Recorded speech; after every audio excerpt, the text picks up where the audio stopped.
Good evening, ladies and gentlemen. Welcome back. More iRacing action here on the National Racing Network, and it is one of our favorites. It is a championship night for the Tuesday Night Thunder Shock Series, coming to you from the artist formerly known as Gateway, Worldwide Technology Raceway, here in Madison, Illinois, where Will Power holds the track record, and perhaps the world's biggest Will Power fan is going for his first TNT Shock Series championship tonight. My name is Chris Graham, joined in the booth, as always, by Mr. Patrick Byrne. And I'll tell you what, Bizzle, we have not just a championship battle with James Watson and Wes Shire, but we also have several really good championship battles that we'll see throughout the night here. It's very tight between Watson and Shire at the top. Andrew Berry trying to hold off AJ Camargo for third, and a really tight battle back there, 5th, 6th, 7th, and 8th as well. Yeah, Watson has to finish second or better to absolutely guarantee his position. He can finish third and almost definitely win it, but if Wes gets the pole, leads the most laps, or gets the fastest laps, he is going to tie. Or, better yet, if he gets all three, he is going to win the championship with Watson finishing third. So, it's going to be very, very tight, and I'm going to be keeping live tabs on this points battle for the win all throughout the night. Yeah, like we said, there is just a lot going on, and qualifications are on the racetrack right now. It is 2-lap average qualifying, and the AJ Camargo is going to be the quick one on the board early here. 30.658 seconds will be the 2-lap average for AJ Camargo. Andrew Berry's on the racetrack, Brian Labarge, Stephen C. Thompson, James Watson, Cole Trexler. Berry pulling it off down to the inside of the racetrack. There's James Watson all alone in the box at the end of pit lane. He's trying to looks like maybe get a little bit of heat in the motor. We'll pick up Cole Trexler in car number 45. Really interesting story on this paint scheme that Cole Trexler is running. I'm going to try to find the chat that we were having back and forth. Yeah, here we go. This is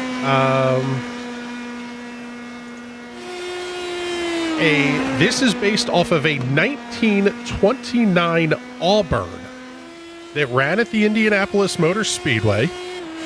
It was run by a member of the Trexler family. Marion Trexler drove the Auburn back in 1929, a 298.6 cubic inch Lycoming straight 8 powered Auburn chassis that he ran in the 1930 running of the greatest spectacle in racing.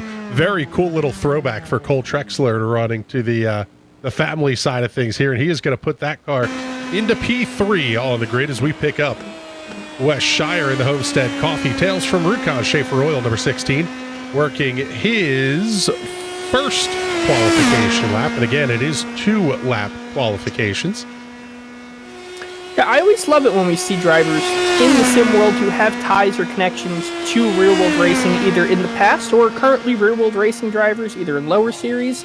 We even had Robert Wickens in last week. He's a rear-wheel driver, not only was in the IndyCar series, but now currently runs the Hyundai in the TCR series. So it's super cool to see that kind of connections going on. Yes, your reigning TCR champion, Robert Wickens, for the Brian Herta Autosport team. Sam Carasala now second quick, by the way. Brian Labarge looks like... Actually, there's still AJ Camargo. Yeah, see, this is where timing and scoring screws me up. I think I'm seeing Brian Labarge as your quick timer overall here for the 2-lap average, followed by Sam Carasala and the AJ Camargo. Well, I don't know. I'm not sure which one I'm seeing. Either way, Wes Shire, he blows them all away. Top of the board, 30.498 seconds. He's looking for the bonus point, and he needs every one of them. We'll pick up Peter Dodchak working on lap number 2 of his qualification run. Still waiting on Andrew Berry and Hunter Smith to attempt to qualify. You may see Darren Fahey's name appear on your timing and scoring screens at various points tonight. He will not be running.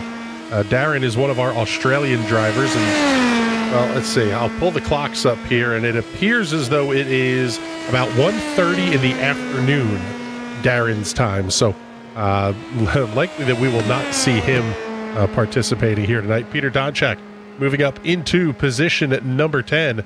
And at this point, the only car, Andrew Berry, actually has run his qualification attempt and does not score. That is huge. The only car left to attempt to qualify is James Watson, and he could take one of those bonus points away from Wes Shire. That actually becomes really important, not just if he's able to take the point away, because Wes won't have it to earn, but it also puts him one more point to the good. It would basically force Wes Shire to lead the most laps, set the fastest lap of the race, and get the win in order to claim the championship if James Watson finishes in the second position. Even then, I'm not sure if it's going to be enough. First lap in the books for James Watson. Still has to go around one more time and get the average in. Yeah, the first lap is going to be, it looks like a 30.928. Little bit off the pace there for Watson. But this is such a draft-heavy racetrack that it almost doesn't matter, other than you just don't want to be stuck kind of at the whim of the netcode gods, potentially, as lap number 2 goes up on the board for James Watson, and he will be in fifth quick, 30.658 seconds. Good. Unfortunately, 8th quick. Oh, yeah, 8th quick. Remember, it's an average, man. I'm looking at the wrong screen. James Watson, 8th quick, 30.686 is the lap time of record. So Watson going to be 8th quick, and that means the bonus point for pole position will go to Wes Shire. Let's see if we can't get a word in here very quickly with our pole sitter for tonight's race. And Wes, the car's obviously very quick. You're sitting about almost a tenth of a second up on Brian in terms of the 2-lap average, or over in the AJ, I should say. How is the car feeling, and how confident are you heading into tonight? Yeah, a little bit of a sketchy lap one there, so it could have been better. I was doing 3s on this set at the beginning of practice, but track was a little better then, so I think probably could have done a high 4, maybe a low 5 average, a little lower 5, but yeah, car feels good for this. Going to be real interesting for this race, as it is a sunrise session. Should get hotter and hopefully a little more multi-groove as the race goes on, so we'll see here. Well, and then obviously we're looking ahead to the championship battle. You take the first one that you needed to get tonight in picking up the point for the pole position. Is there anything you're thinking other than I'm just going to win the race? No, it's as simple as that. I got to win to win, so. All right, buddy. Well, hey, good luck to you tonight. Hopefully we're talking to you a little bit later on. Yep, hope to see you in a bit. So there you go. There's Wes Shire. Now let's bring in James Watson, our second contender for the championship, as we've got about a minute left or so in the qualifying session. And James, the car looking like you're going to be rolling off in position number 8. How does it, obviously qualifying is not a huge deal here tonight with how the pack race is. How does it feel in the draft, and how confident are you heading into the race tonight? It feels honestly as good as you're probably going to get in the draft. You know, it's going to be a little more difficult starting in mid-pack. Unfortunately, I took off a little too much downforce on the qual set, which hurt me. Otherwise, I think I would have qualified fairly high up otherwise. But yeah, you know, it's just one of those things that there's going to be a lot of luck involved. So just all I can really do is just pray it's my day, you know? Well, I was just going to say, is there anything in terms of strategy that you're thinking here? Because Wes has only one thing he can do. If he doesn't win a championship. You have some other scenarios where you claim this championship and you're going in with the points lead. What is your thought in terms of the strategy and how you would like to see this race play out tonight? I mean, it just depends on what exactly happens, you know, with it being a pack race and not knowing how the cautions are going to fall, how the wrecks are going to fall, what's going to happen with him. There's not really a whole lot I can do strategy-wise, just kind of keep my wits about me and see what opens up and hope it all works out. Well, the comments are lighting up for you here, brother. Good luck tonight, and hopefully we're talking to you in just a little bit. Here's hoping. So there you go. There's James Watson. I'll tell you what, Bizzle, we're also going to get this one in from Stephen C. Thompson as well. We're here to have fun. Hope Of course. everybody play well. Yo, yay, sports ball team. I am pleasantly surprised in how calm James Watson sounded there in the interview. He's a guy who can get up on the chip a little bit, and it is I think it speaks well for his potential here tonight if he's able to keep himself centered like that. This championship is his if he can keep a level head. It's very easy to set him off. He's like a keg of dynamite. But if you don't light the fuse, I think he might keep a level head enough to stay in this pack, not get himself in any stupid situations, and be there, maybe not on the top spot, but close enough to make sure West doesn't win this championship. Well, let's take a look at our starting grid for tonight's race. And on the pole, it will be West Shire in the Homestead Coffee Tales from Rukon. Number 16. Lining up to his outside will be the Team Watson Racing Setups National Racing Network, number 59 of Brazil's Mieje Camargo. Row number 2 will be Brian Labarge in the NASA Meatball alongside of the Alaska Airlines, number 13, Assam Karasala. Row 3, the Team Watson Racing Setups, number 48 of Virginia's Ben Carswell, alongside of the TNT Shock, number 256 of Simon Fell. Jesse Francisco in the TWRS, number 31, alongside of the points leader, James Watson, in the number 39. Row 5 will have the PPG Paint Shell V-Power, number 3 of Jason Miller, alongside of the number 45 of Cole Trexler. Stephen C. Thompson and Peter Donchak going to line up on row number 6. Row 7 will have Timothy Watson and Andrew Berry. Aaron Fahey and Hunter Smith will make up the final row of the grid for tonight's championship finale in the TNT Shock Series. 50 minutes will be the race distance. Fields off at turn number 4. Green flag goes in the air. We're underway here at Gateway.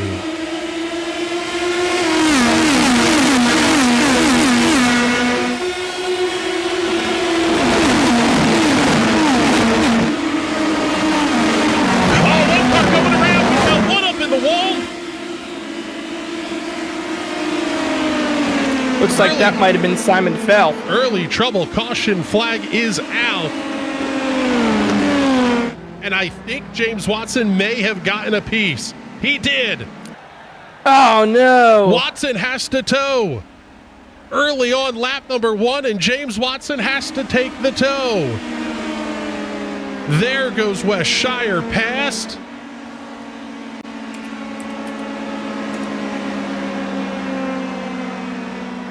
Oh my goodness.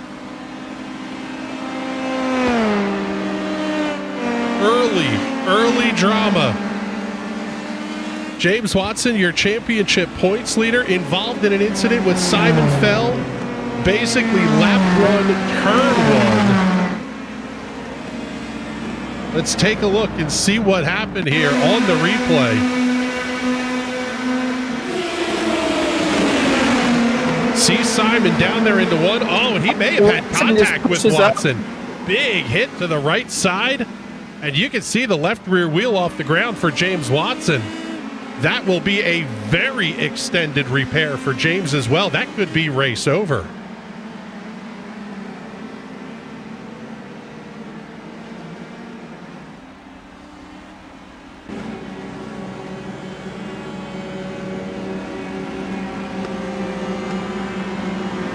Oh, heartbreak for the James Watson fans down here in the comments.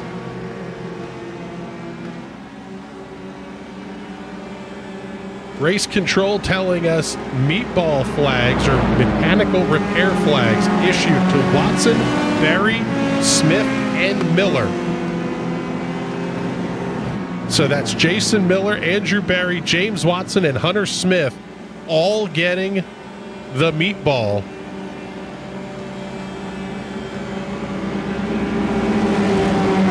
And now the championship battle is still not over. We've got 47 and a half minutes left, and West Shire still is in a must-win position tonight.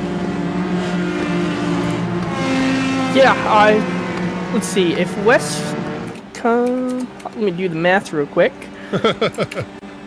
Man, that keyboard sounds so clicky and new. Oh,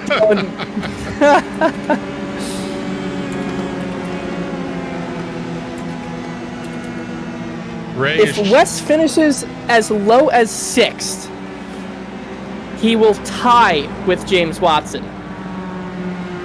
Wes has to finish 5th or better to win this championship, unless, of course, he gets bonus points here or there. But 6th or worse, and it's a tie or a loss. Especially worse if Watson were to come out on track, run a couple laps, and maybe pass some of those cars that were involved in the incident as well if they are scored in front of him.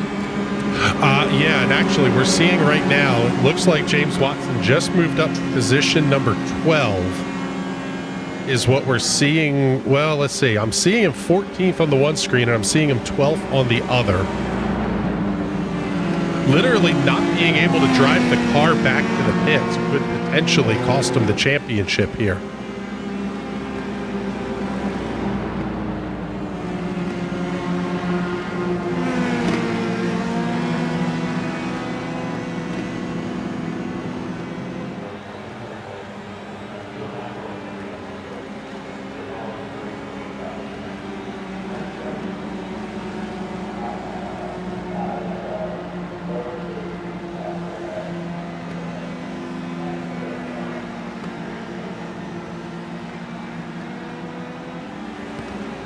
James Watson, by the way, already out of the Discord and not available for an interview. So it looks like Watson has officially retired from this race. And all the way back to 10th place now, Ben Carswell. We're down to 10 cars remaining on the racetrack as the lights are out and we've got 45 minutes left to go. Early drama here. Worldwide Technology Raceway, championship leader James Watson going out because of contact with Simon Fell. Lap 1, turn 1. And that was, we talked about it a little bit with James qualifying in 8th. You kind of had to, you're in the middle of the pack, and you almost just had to be exceedingly careful to your own detriment, potentially.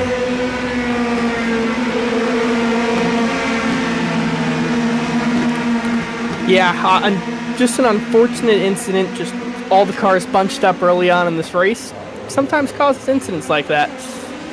It's just a matter it happens at plate racing. That's exactly right. Green flag goes back in the air. Wes Shire is going to take the early jump into turn number 1. Now, what's really going to be interesting to see is how this race shakes out. The drivers were talking about being able to go potentially as long as 27, 28 minutes. You could easily make the halfway point.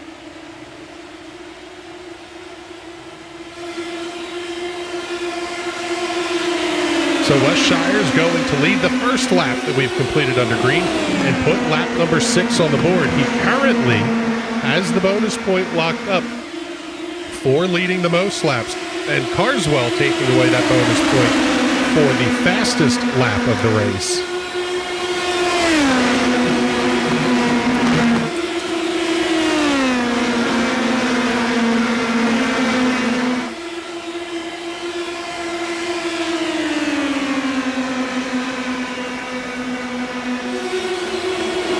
Good battle back to the 4th position. That's going to be AJ Camargo and Jesse Francisco.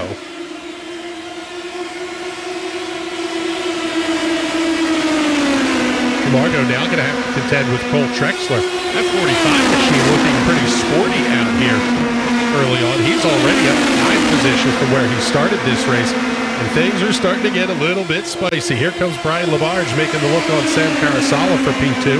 Trexler up the inside of Francisco looking for 4th.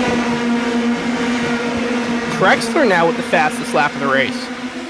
Yeah, that car looks really, really good today. He was even a little bit unsure if he was going to drive this race at all. That 45 machine looking really good right now. I was actually running these cars the other night in a testing session for this race.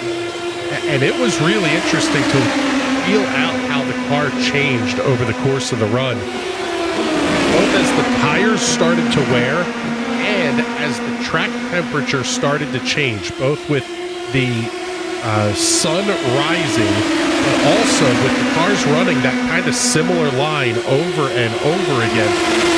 The dynamic track surface really started to come into play, and everybody was grip hunting towards the end of the race.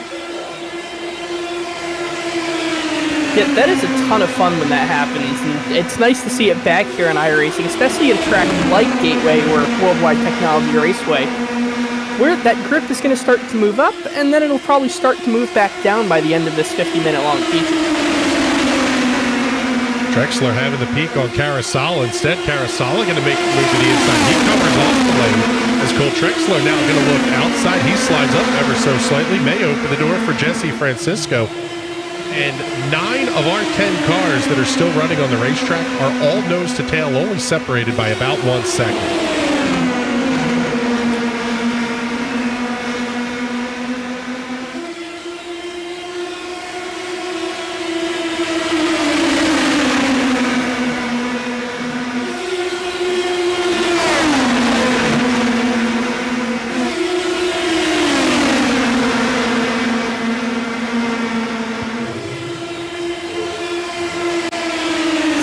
Solid in that beautiful Alaska Airlines scheme, going to try and take the lead on West Shire down the inside in the one. Oh, big bobble, almost. Ooh, I thought that could have been the end for Wicks. I was just gonna say that was way sketchy. But Shire's gonna be able to hold on to the lead, and it puts Brian LaBarge up to position number 2. Oh, as Trexler bounces it off the wall. Camargo has to take evasive action. So if Wes gets wrecked out of this one, which one of us has to break the news to Watson that he's actually the winner?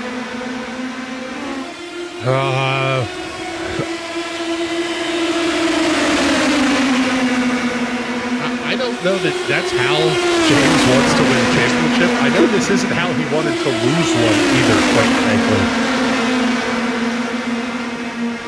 It's pack racing, Ed. It's a roulette wheel. Yeah, and it was an aggressive move by Watson early on in turn 1. I mean, there's no other way to say it. He got up, he was basically underneath of Simon at turn 1. Cold tires, I mean, taking a look at the weather conditions, it's only 76-degree track temperature. Track temp has not gone up at all yet. So it's one of those deals where, man, it just feels like, to me, that was way too aggressive too early. Yeah, to me it almost feels like not expecting the cold tires, just trying to send it in really hard, and just the car didn't turn like it was during a long run in practice. Especially with all the aero wash qualifying in the 8th position, that car is not going to turn. There's no air to push it down onto the track. And even if it was just a matter of Simon backs out ever so slightly, that still can be enough for James to kind of just be there. You know what I'm saying? Like, you almost just have to leave more room than that on lap 3, at least the first couple of laps. Oh, man. As Shire and Trexler almost get together, and now here comes Carousala. 3 wide for the lead to 3. Oh, this won't go badly at all. West backs out of it. That looks like Timothy Watson right there, and looks like an old Domino's Chevrolet Champ Car scheme. Is it that one, or was it the oh my goodness,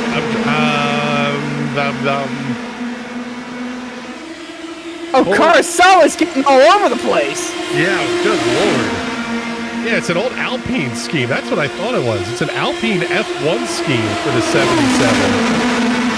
Oh, can we get race control on that? I thought we banned F1 schemes. Ryan LaBarge was just up in the 2nd position a couple of laps ago. He's now back to 6th, and right in the middle of the mess as Cole Trexler jumps out to the lead, and he's going to hold about a quarter of a second advantage over West Shire.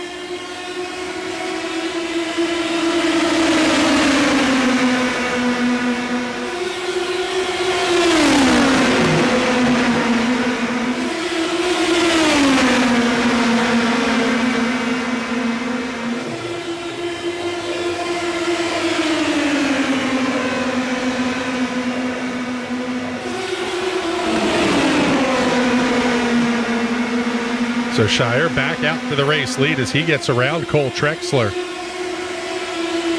Everybody is all still running together, all 9 cars, with the exception of Peter Donchak, who's running about 6.5 seconds back.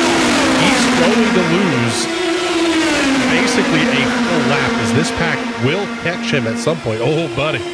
Wes getting a little bit squirrely off from turn number 4 that time by, but he's going to be able to grab the race lead. These guys are getting very, very dicey up here. Yeah, there's still 36 minutes left to go. That's one of the hard things is there's only so many, you only get one black box you can have open at a time.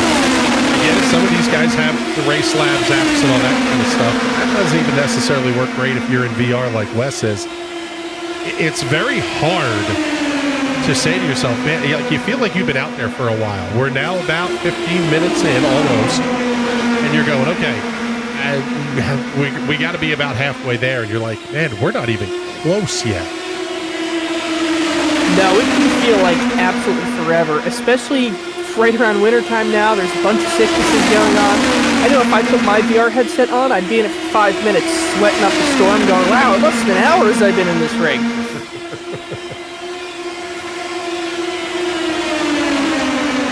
Here comes Timothy Watson. He's looking to the inside of Wes Shire for the race lead. Trexler almost has to back out of it. Up behind that 16 machine. And they are really starting to work each other hard here at the front of the field. Makes you, you get nervous watching this because in the same way as you hate it for James Watson, you don't want to see Wes Shire lose a championship because of a mistake that somebody, either he makes or somebody else makes. You wanted to see it settled outright on the racetrack. And now it's just a matter of you just really don't want to see that oddball mistake. Oh, Lafarge is going to go 3 wide into 3. Wes's problem is he has to finish 5th or better. 5th is only half a second back, so he can't afford to not be at the front of this pack. Yeah, it's not like the old NASCAR Talladega races where you would see somebody fall to the back and say, I'm just going to hang out here, because that puts you in as much danger as being in that second line with Timothy Watson and Sam Carasala. If you're not on the front row, you are not in a safe space if you're Wes Shire. No, but even the front row, because these guys keep taking big dives underneath him and getting very, very loose.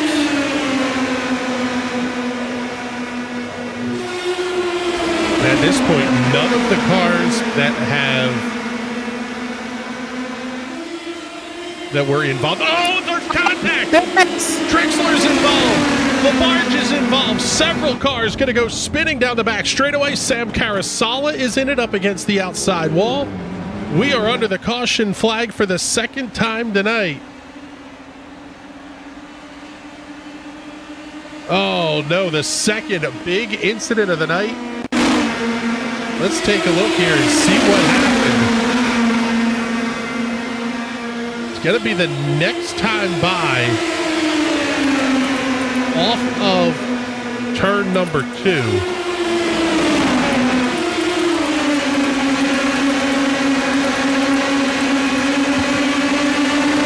Just a little bit of contact.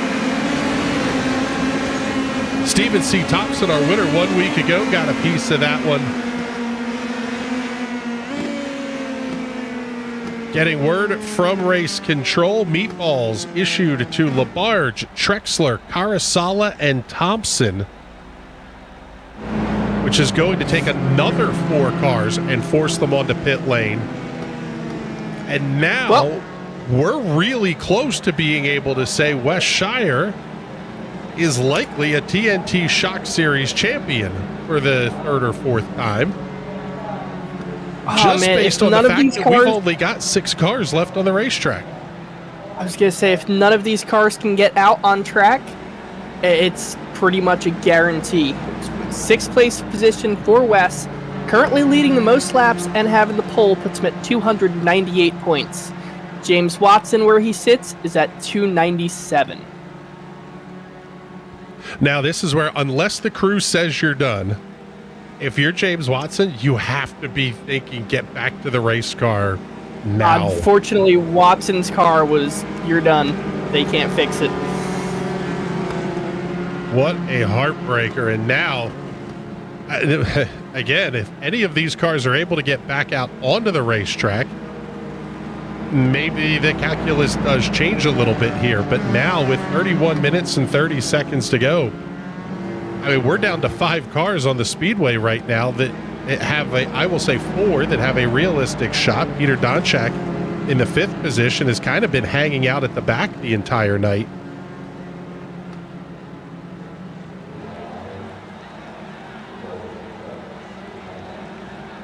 DJF is checking in saying, just tuned in, need to go back and watch this finale. Looks to me so much drama. You have no idea, brother. Early lap 1, turn 1 drama, and then now the second big caution of the night occurring here with a half hour left to go. Hey, Darren was already registered for this race. He can jump in and still get what looks to be a P7 finish here tonight. Yeah, theoretically, yes, he could. This has been a show, and now we're down to, like we said, we've got 5 cars on the racetrack, 6 as Ben Carswell pulls back out. Although Carswell's going to be, looks like, at least 1 lap down. And now Nieje Camargo going to pull down pit lane.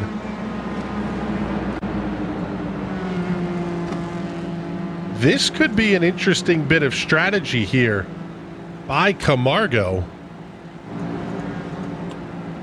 because he'll come down, make his pit stop with about a half hour left to go, and potentially everybody else could have to make a stop. Well, they will have everybody else will have to make a stop. I don't see us having a bunch more yellows here with only 6 cars left on the speedway. You never know. Timothy Watson, Wes Shire, Jesse Francisco, they've all been racing really, really hard at the front. So I wouldn't be surprised if maybe we see some of those guys tangle. So seeing Ben Carswell back out onto the speedway. And that Team Watson Racing setups, number 48.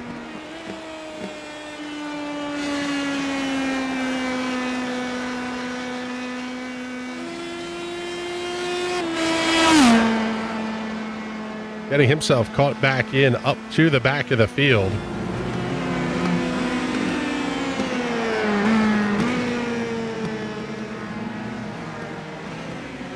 It looks like Carswell will be on the lead lap as the lights are out on the iRacing safety car. We are going to get ready to go back to green flag racing here with 28 minutes, 25 seconds left on the clock. 6 cars on the lead lap with a shot at the win. Now, what was the math if Wes finished in 6th?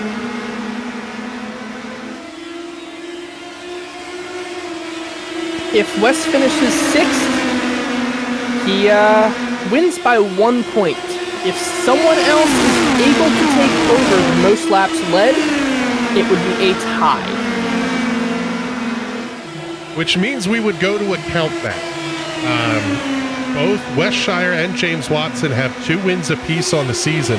So then you would go to second place finishes, and that is not math that we have in advance.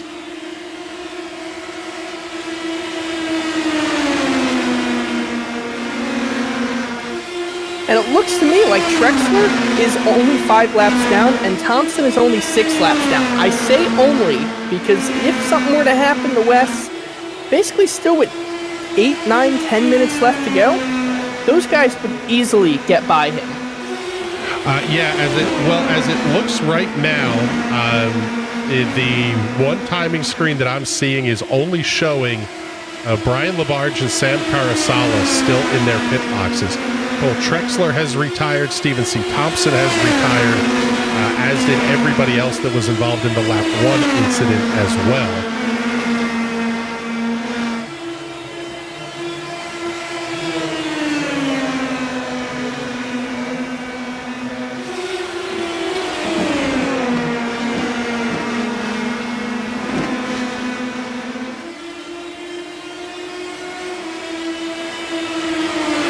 There you go. Let's see. Let's get up here to the comments. The track car saying Trexler here. The car's killed. That is so unfortunate. A good-looking race car that was really, really fast tonight, up towards the front of the field. Looks like Sam Carasala also has retired at this point. It's only Brian Labarge that we may see potentially get back out onto the racetrack. He is still being shown in his pit box anyway. Peter Donchak, by the way, falling 13 seconds back off the leaders again already. So Pete back into the 6th position.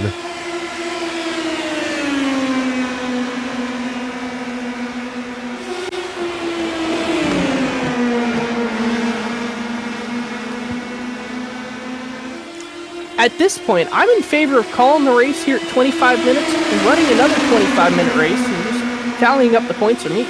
Half points for each event. Get your backup cars out. Yeah, that's right. The US 500 rules are going to come into play here. We'll be back in about 2 hours after we clean up all the mess. Let the teams unload the backup cars from the trailers, fully prep them for the race, and maybe even give them a couple of warm-up laps or something. But yeah, we're going to hit the halfway point this next time by. It'll be 25 minutes left to go. And there's the top 5 that have a shot at the win here. Shire, Timothy Watson, Jesse Francisco, Ben Carswell, and AJ Camargo. Camargo does have his pit stop made. Ben Carswell has also made a stop. And again, same thing for Peter Donchak. If everybody that stopped under the caution came in just a little bit too early, thinking of AJ Camargo, potentially everybody could have to make a pit stop. Peter Donchak may be saving so much fuel running slowly that he might be able to sneak in a good finish here. KDC Havoc checking in. Would love to see a mini race restart because so many knocked out in such an important race. You know what? That was, I made a joke about the US 500. CART was the laughing stock of the racing world that day. And you know what? It's part of the sport. It happens in the real world. I guess it would be the 1996 US 500. Is it the race you're looking for if you want to look it up on YouTube? Bob Varsha, the play-by-play guy, talking about how the best drivers in the world are coming down to start the fastest race in the world. And the front row wrecked and took out about 2/3 of the field. Never even got the green flag. They never got out of turn 3. Yeah, pretty much. They might have slid into turn 4. Yeah, they slid into turn 4. And like I said, it was an embarrassment for the kart series. The first major nail in the coffin of the kart series. As Brian Labarge is back on the racetrack, 13 laps down. But like you said, Patrick, if something happens to Wes Shire, 7 is now what he could fall back to. And 7, with the pole and most laps led, is 296 points, putting him 1 point behind James Watson.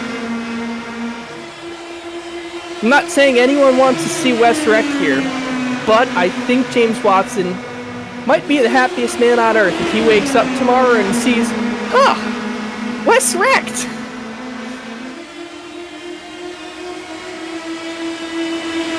Taking a look here.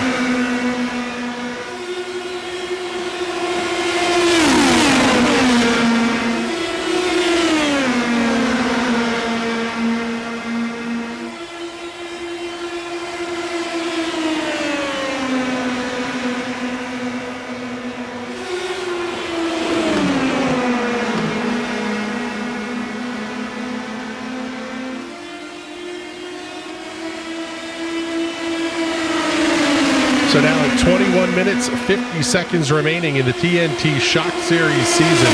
Westshire holding about a car length advantage over Jesse Francisco. I just don't see these guys getting racy until significantly later in this race, and potentially not at all, because they still will have to make the pit stop here, at least potentially have to make the pit stop.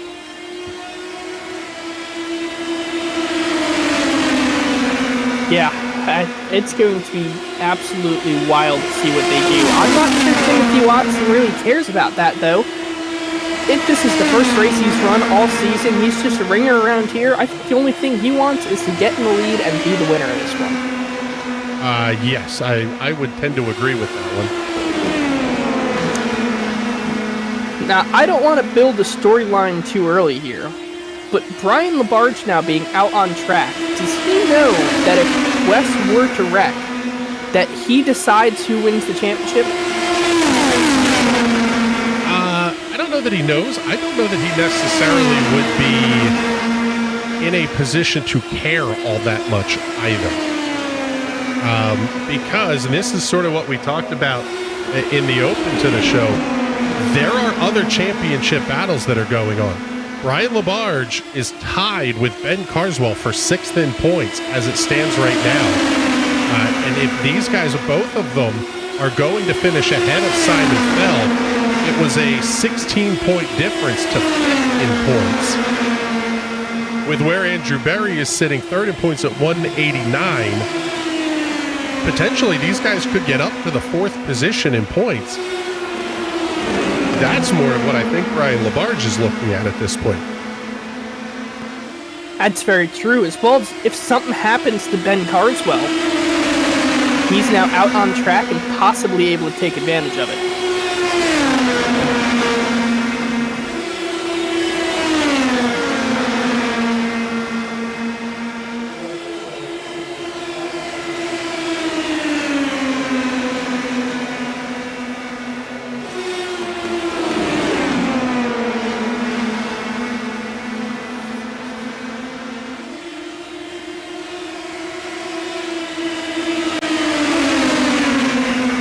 Wes getting that real big windup on the high side there. Oh man, they almost looked like they were going to try and split Shire 3 wide. That was really tight with Timothy Watson there too. We're down to 19 minutes left. And now this pit lane is not the most difficult to get on and off of, especially with, I'll say, as much room to play with as Wes has. But you do have to commit the pit lane right here at the entrance to turn number 3.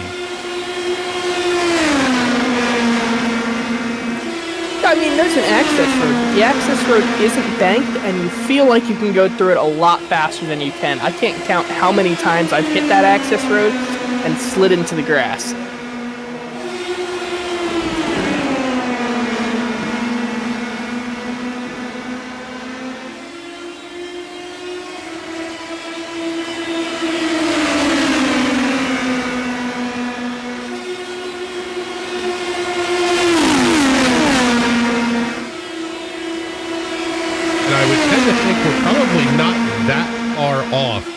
From having to see all of our contending cars at the front have to make their one pit stop of the race. I don't think they've run enough yellow to be able to do this one without stopping, especially the entire second half of the race.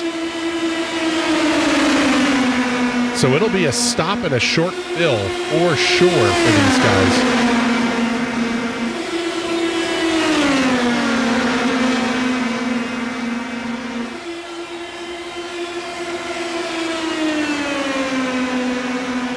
Cole Trexler checking in a few minutes ago saying, I would get back out of bed for a second mini race.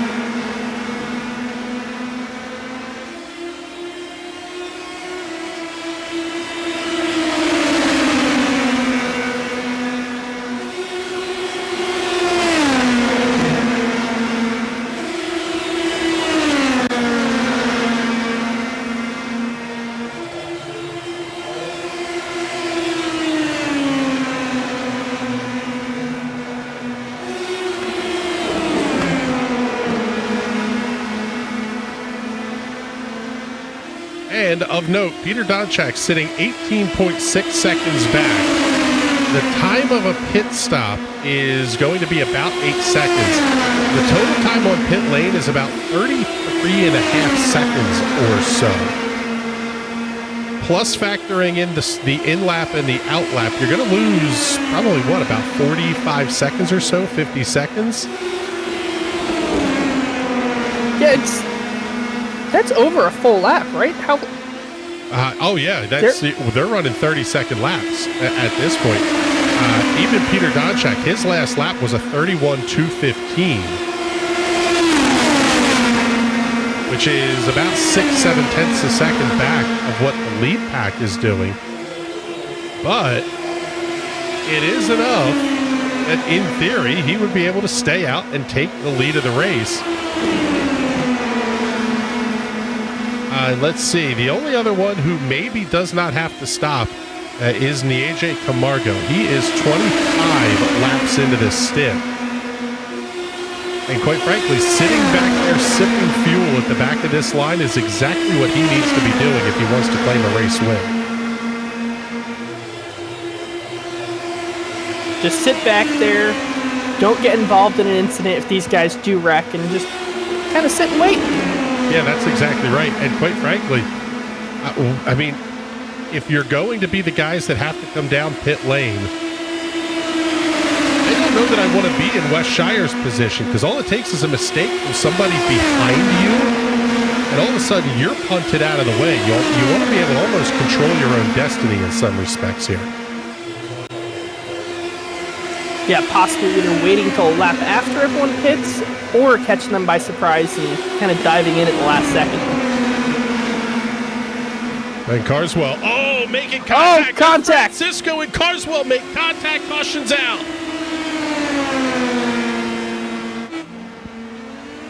There's Ben Carswell, Jesse Francisco. This is the race no one wants to finish, isn't it? It's starting to feel like it here. Let's take a look as we'll pick up with Jesse Francisco. Incident happening in turn number 2. Carswell gets a great run down the straightaway. Pulls out a line, makes the move down to the inside. Oh, just loses the handle a little bit of contact. Wow. A little bit of airtime there for Carswell.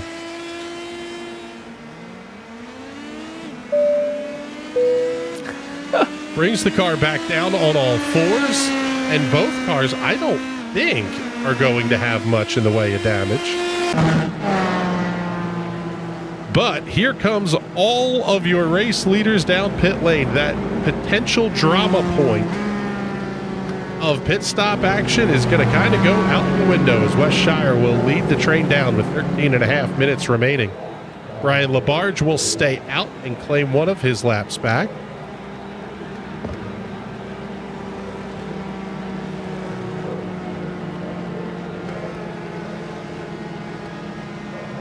So right up until about 7 minutes remain, Brian Labarge still has a chance to pass Ben Carswell. That is correct. Now, no word, I don't see any word anyway from race control on potential penalties for the contact there, as Shire gets down and away in 7.3 seconds. Short stop for Nieje Camargo, 6.8 seconds. He'll restart this race in the second position. Timothy Watson, Jesse Francisco, Peter Donchak on the racetrack. Of note, Ben Carswell still parked in his pit box, over 28 seconds now, and a long damage repair coming up here potentially for Ben Carswell. That one has got to hurt.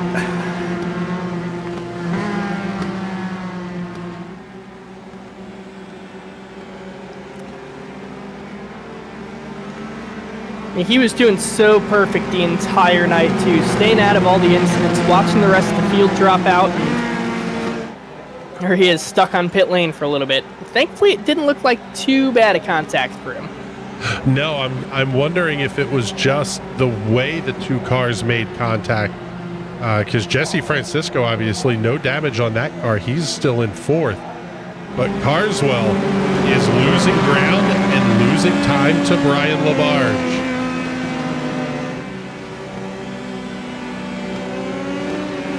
Here is where we've actually gotten really close to that point with 11 and a half minutes left, where I think we can, at this point, say that Wes Shire will be your TNT Shock Series champion, as Ben Carswell stuck on pit lane. Brian Labarge is 14 laps down. It's not done yet, but it is very, very close to being official. It looks like Ben hopped out of the car. Yeah, at this point, the only way it would really happen is if there was an incident of some sort on the restart.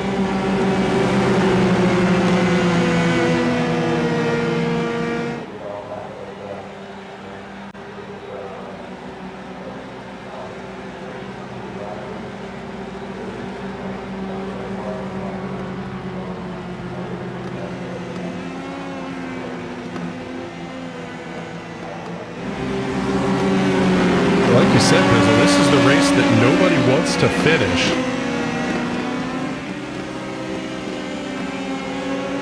And I believe Labarge will be able to come around. Well, he will get around Ben Carswell here.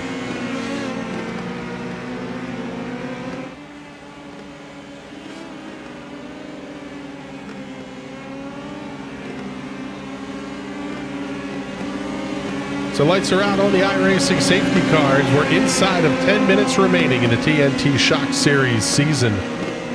We'll say the fall season. At the conclusion of this race, we will announce the spring schedule for the TNT Shock Series. If you're a fan of the flat ovals, I don't think you're going to be a fan of this upcoming schedule. I'll say it that way. A whole lot of banking is on the cards for the spring season, and it, quite frankly, should be a pretty darn fun season to watch these guys coming up, as Wes Shire will lead the field off of turn number 4. Well, it looks like Ben Carswell's back out on the racetrack here as the green flag goes in the air. 2 minutes and 45 seconds behind the race leaders. 2 laps if you're looking at the timing tower there in the upper left-hand corners. Shire grabs the early lead. Cole Trexler saying, Indy Oval or we riot.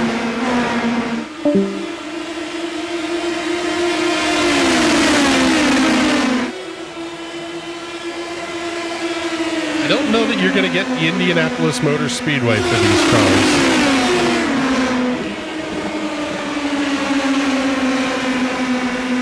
Things are starting to pick up here between Wes Shire, AJ Camargo, and Timothy Watson. Derek Fahey says formation finish. You know what? We may get one here if this race ends under the caution flag. A couple of first-time winners this season, Stephen C. Thompson and AJ Camargo. And Camargo looking for his second win of the season, diving inside of Wes Shire. Watson going to stay up top with Shire down the back straightaway. And if you're going to see any spice, this is where it's going to happen.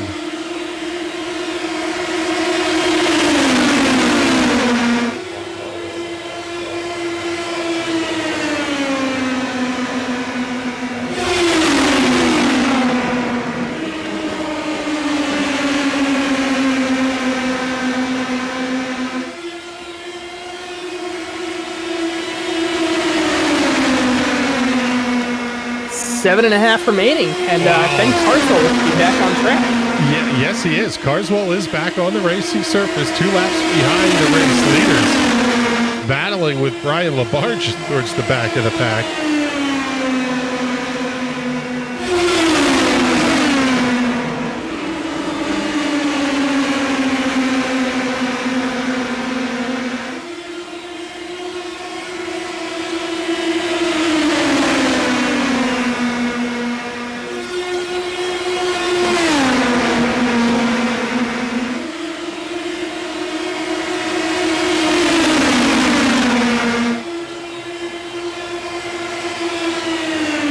I'll tell you what, watching the AJ down on the bottom side of the racetrack, it almost seems like that middle line is really where everybody needs to be at this point to make the most speed.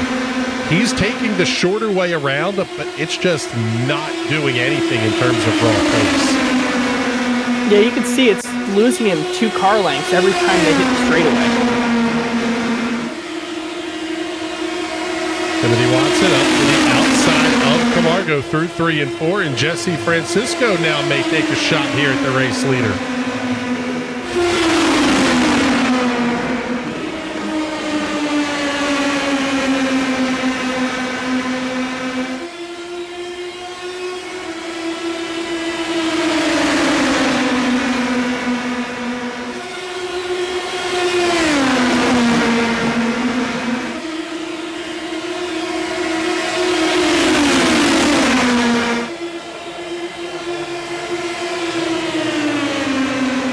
Timothy Watson inside of Francisco for position number 2. He's going to try to make it a blue light special and go 2 for 1. Shire has to run a little bit higher up to the outside. Francisco goes with the race leader.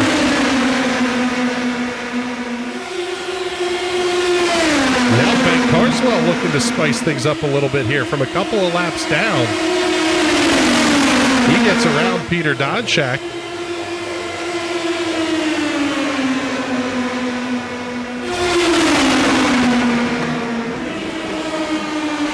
Just 5 minutes remain in the TNT Shock Series season.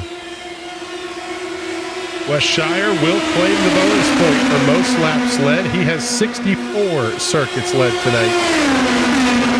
Cole Trexler picking up 5.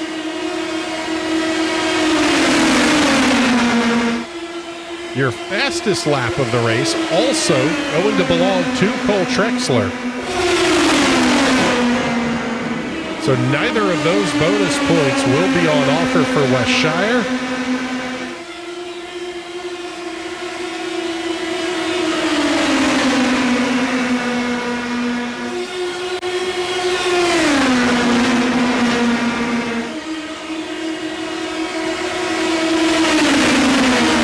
But with only 9 laps remaining,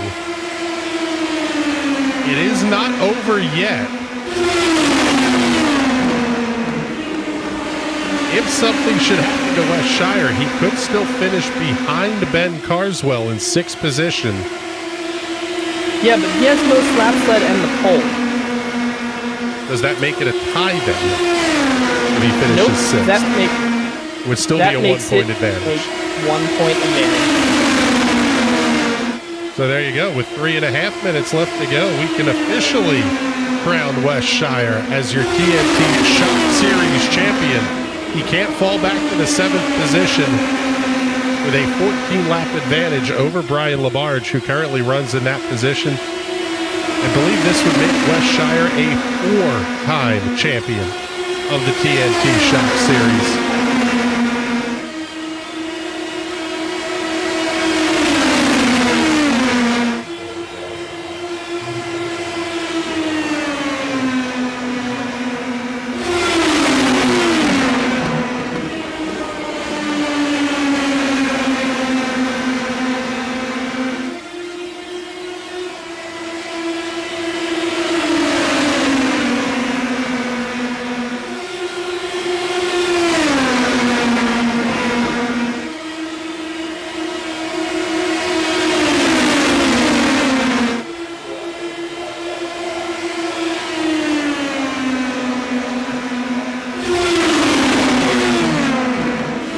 And we will get official confirmation of the championship for Wes Shire. Basically, as soon as the race is over, we'll be able to see that on the iRacing member site and on the UI. So we'll be able to confirm everybody's final points positions here in just a couple of laps as Wes Shire working on, he's already led 69 laps, done a nice job thus far.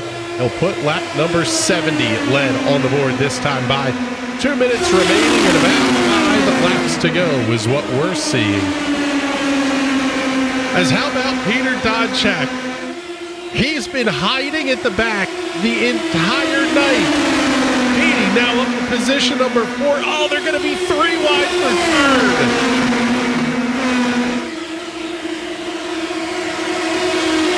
Anthony Camargo still on the inside of him.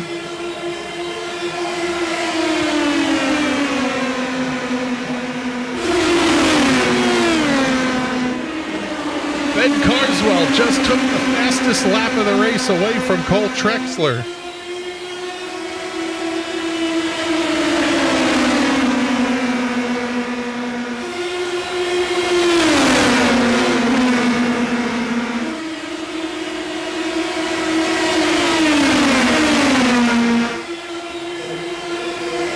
And now here comes Jesse Francisco looking to the inside of Timothy Watson for second with a minute to go.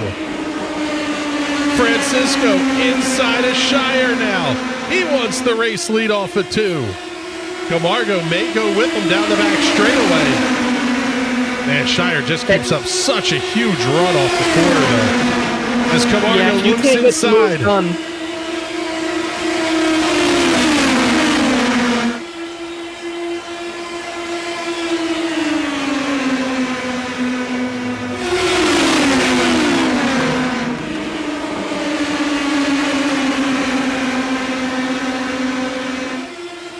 Starting to get really spicy here now towards the front. Francisco wants a piece of Watson into 3. Watson takes the line away. He's going to dive inside of Shire. Oh, look at the twitch. 3 wide across the line. This is it for the win. At the line, West Shire gets the win. Right as the clock expires, Jesse Francisco comes home second. Timothy Watson rounds out your podium. And how about it? Peter Donchak hung out at the back all night long. Said, I want no parts of these silly games at the front.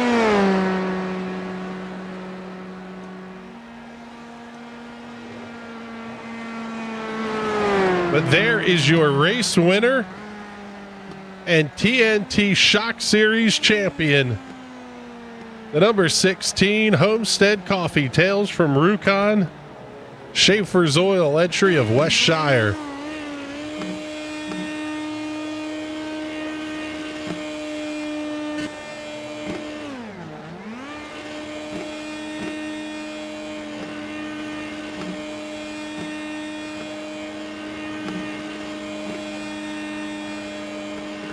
Did exactly what he needed to do tonight.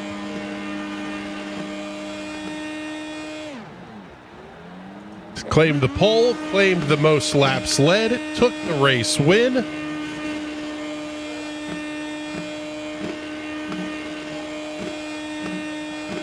And now he's going to burn them down as a TNT Shock Series champion. Actually, now that I'm thinking about it, this may be, I think it's his 4th championship.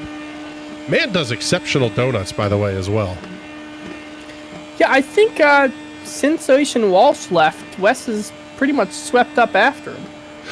Yeah, Andrew Berry has 1, I believe, 2 championships. And Wes has several of them. This is the 6th season of the TNT Shock Series. As there the motor goes, he won't even be able to make it back to the start-finish line or to victory lane here.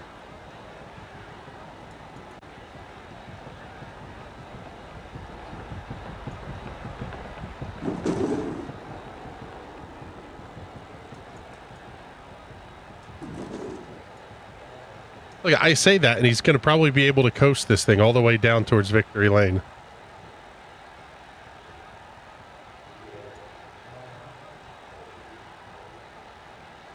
There he is, West Shire, your TNT Shock Series champion.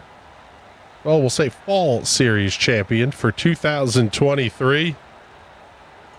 And as he comes down towards victory lane, what do you think, Bizzle? Should we do the schedule introduction here? I think we should. It's a pretty steep schedule we've got here this week. Yes, it is. I guess the next season.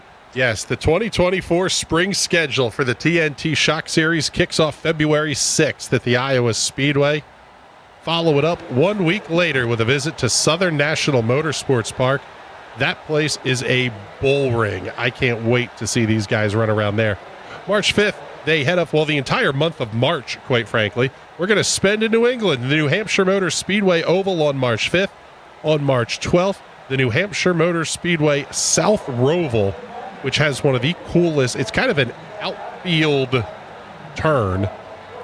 A big bowl-shaped turn 5, fantastic little corner. Looking forward to bringing that one to you. Then for the month of April, we head off to Rockingham Speedway in North Carolina. That place will be Talladega for these race cars.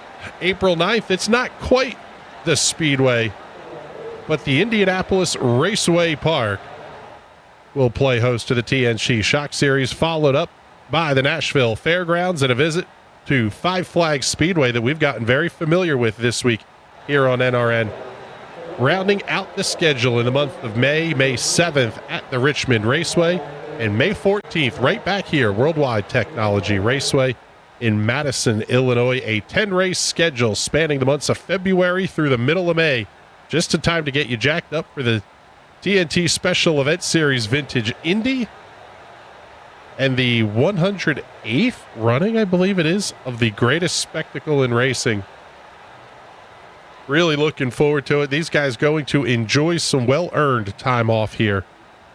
But with that, it's now time for us to do some victory lane interviews, and we'll kick things off here with our series champion, Wes Shire. Wes, congratulations. I know this is not how you wanted it to get this one, but it is a championship nonetheless. Congratulations. I believe your 4th championship here in the TNT Shock Series. Thank you. Yeah, as you said, definitely not how I wanted to win that. I would have much rather fought that out with James, but yeah, disappointing, but win's a win, championship's a championship. I'll take what I can get. Yeah, I mean, we talked in the pre-race, and you said that, you only had one thing on your mind. You had to go get the win. Did you see it being in a fashion that you would lead 74 laps and basically control everything that happened at the front of the field?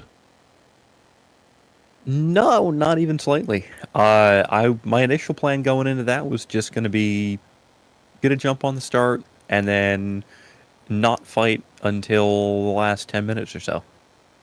But yeah, plans are fluid. It really seemed like the car was really good and hooked up in that kind of middle groove. And yes, you could be slightly quicker through the corners on the inside, but you just didn't have the momentum and the pace that you had up on that outside lane. And it really made passing difficult for anybody who wanted to try to get inside of you. Yeah, so I realized pretty early on in practice, and then confirmed it even more so in the race, that my car is phenomenal on the second lane and not quite as good on the bottom lane. I don't know if that's a track temp thing or a setup thing or what, but yeah, seems to be able to just really ride that second lane.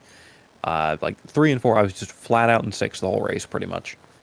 Other than the odd little bobble on entry if I missed my turn-in point. But other than that, I mean, just super planted, super controllable, and really nice to drive. Was there any concern the longer we got into this race that maybe you wouldn't get that last caution flag, and then you have the variables of the pit stops that concerned you at all, and having to do that as a hot pit entry, or was it kind of one of those? Yeah, no, I definitely, when I saw everybody pit and then I looked at the clock after the restart, I realized, oh, I should have pit there. That was a mistake. So pure luck on that one, if I'm honest. Well, sometimes better lucky than good in some respects.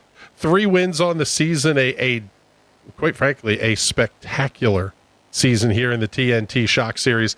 Man, congratulations on it. It was a great show that we saw all season long out of you guys.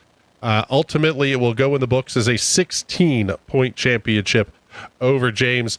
Man, congratulations. I think you're saying, I think this is number 4 now for you. Sounds about right. I've sort of stopped keeping track.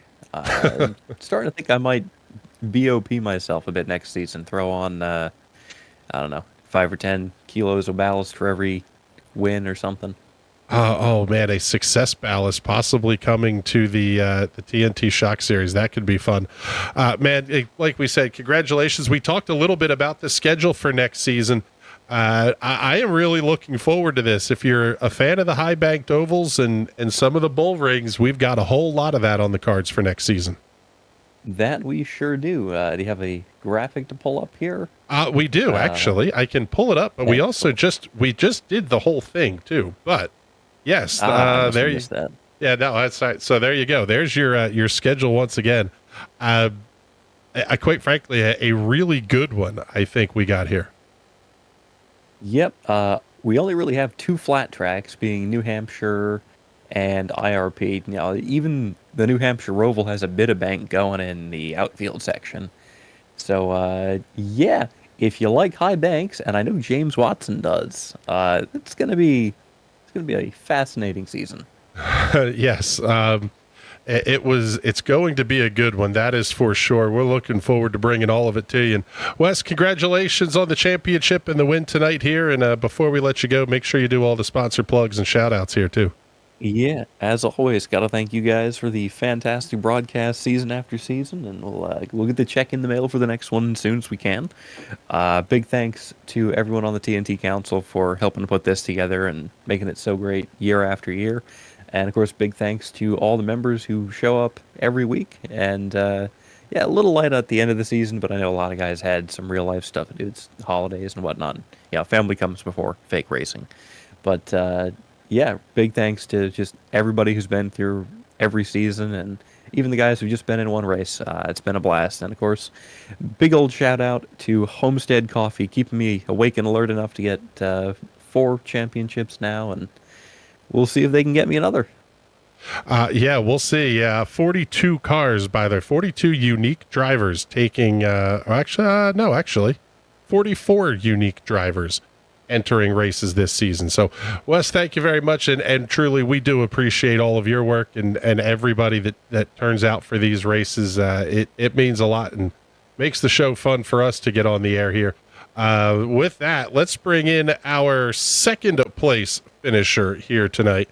And that would be Mr. Jesse Francisco. Well, let's see. Let's get his car up on the screen first. And then we'll bring Jesse up here into the booth with us. And Jesse, congratulations. A good run for you tonight here, gaining 5 spots from where you started this race. And talk us through the night a little bit, because the car seemed good. A little bit of contact almost ruined the race with about 15 or so minutes left. You had an adventure of a night, that's for sure. Oh, yeah. I'd say multiple code browns for sure. Yeah, a lot of it was just kind of staying patient. I mean, I know it's a long race, and Wes was quick all night, man. He was pretty much controlled the race the whole time. So, yeah, just trying to stay patient, trying not to do too much. Yeah, I got lucky with the contact, but yeah, able to keep my nose clean for most of the race, and had a shot there at the end, but just didn't have the run to get the win. But congrats to Wes, man. It was a great race for him. Yeah, it seemed like it would have taken not just 2, but probably even 3 or 4 cars to kind of just decide, hey, we're going to go and freight train him off the corner. And that's kind of tough. You're not exactly in team discords or any of that kind of stuff. And it's one of those deals. It's just a hard thing to manufacture. Oh, yeah, for sure. And I mean, really the best way that I found for me was to make a pass was on the outside. And obviously Wes was smart enough to not let me get there.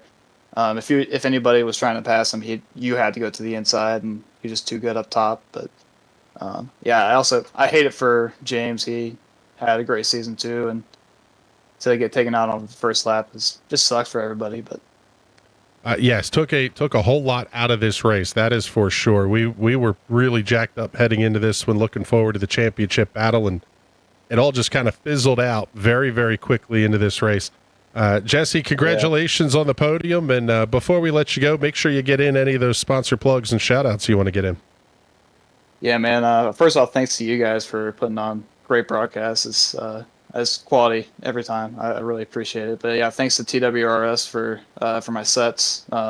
Great sets every time, every race. Shout out to UNOH Esports Club, helping me out with this practice and having a good group to run with when I'm not running with you guys. But yeah, huge shout out to TNT. It's a great series. All right, buddy. Well, thank you much. We appreciate you coming to hang out with us up here in the booth for just a couple of minutes. And now we're going to talk to a guy who I didn't even know was going to potentially be on the entry list here tonight. Timothy Watson, we have not seen your face or heard your name in quite a while. Welcome back. First race back, you're on the podium. Congratulations. Well, thank you. I think it's been a little over 2 years since I've run a shock race, so it's great to be here for the first time in a long time. Yeah, and putting on a show here, too. You're the hard charger of the race, gaining 10 positions, putting the car up on the podium. Talk us through the night a little bit, because it seemed like the car was really quick and ultimately kind of the same problems that whether it was Jesse or Brian or Cole or anybody that was trying to get around Wes, it was really, really hard to make that pass stick anywhere but the line that Wes was on. Yeah, and my first lap was qualifying on track, so I was already a little bit behind, but my main goal was just to get to Wes or whoever was leading, and just stay glued to their back bumper. And I knew only place that you were going to be able to pass was going into 3, probably on the last lap.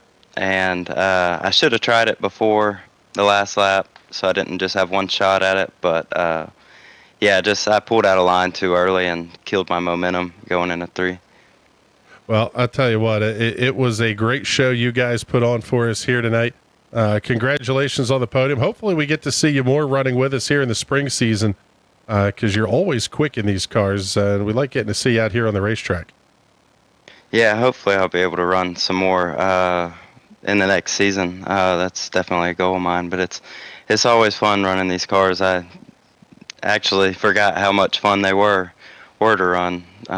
But thank you all for putting on everything, and thank you for people watching the broadcast. I know y'all probably really enjoyed watching that.